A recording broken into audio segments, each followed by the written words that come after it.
येवला शहरातील फतेबुरुज नाका भुईगल्ली येथील स्वर्गीय विजय सावळीराम लांडगे यांच्या प्रथम पुण्यस्मरणानिमित्त आयोजित करण्यात आलेल्या कीर्तन सोहळ्याला भक्ती, अध्यात्म आणि सामाजिक बांधिलकीची अनोखी जोड मिळाली. समाज प्रबोधनकार ह.ब.प. निवृत्ती महाराज देशमुख इंदोरीकर यांच्या प्रभावी कीर्तनाने कार्यक्रमात भक्तिमय वातावरण निर्माण झाले. दरम्यान या पुण्यस्मरण सोहळ्याचे वैशिष्ट्य ठरले ते म्हणजे लांडगे परिवाराने परिसरातील भजनी मंडळींसाठी केलेले साहित्य वाटप.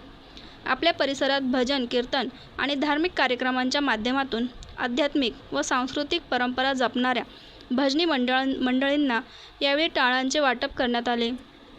पुण्यस्मरणाचा हा कार्यक्रम केवळ स्मरण आणि धार्मिक विधीपुरता मर्यादित न राहता समाजोपयोगी उपक्रमाचे स्वरूप घेऊन गेला. भजन कीर्तनाच्या माध्यमातून समाजात संस्कार आणि सकारात्मक विचार पोहोचविणाऱ्या भजनी मंडळींना आवश्यक साहित्य उपलब्ध करून देण्याचा लांडगे परिवाराचा हा उपक्रम उपस्थितांकडून कौतुकास्पद पात्र ठरला.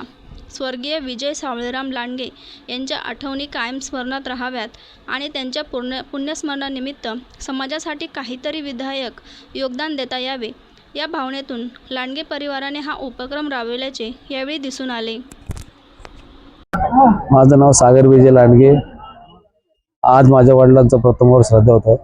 त्या निमित्ताने मी इंदोरीकर महाराज यांचे कीर्तन आयोजित केलं होतं. कीर्तन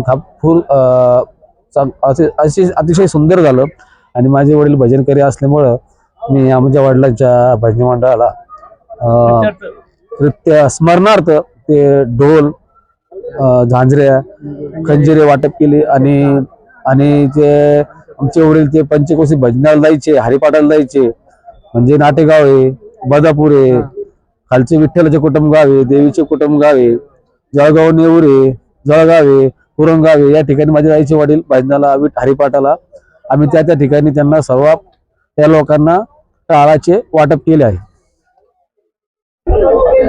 सद्गुरु आत्मा मालिक माऊलींच्या चरणी कोटी कोटी भाव सोमने अर्पण. आज आमचे गुरुबंधू हृदय निवासी विजय यांना 1 वर्ष पूर्ण होत आहे.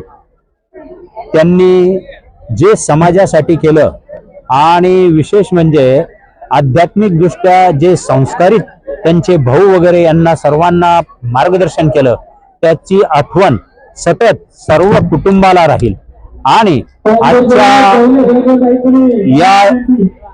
या दिवशी हरिभक्तपरायण इंदोरीकर महाराज यांचं या ठिकाणी जाहीर श्रीहरी कीर्तन झालं.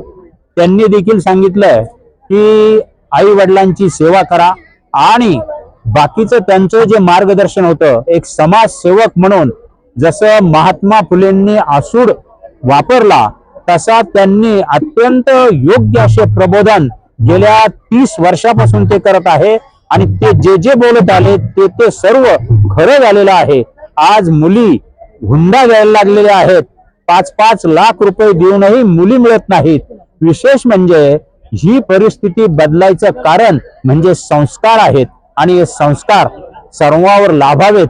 आणि त्या दृष्टीने विजय हे जरी स्वर्गवासी झाले असले, हृदय निवासी झाले असले तरी त्यांचा आदर्श सगळ्यांनी जपावा हा एकच संदेश मी आत्मा मालिक गुरुकुलातर्फे या ठिकाणी देत आहे. आत्मा मालिक बटाव ऑनलाईन ग्राहक सेवा केंद्र.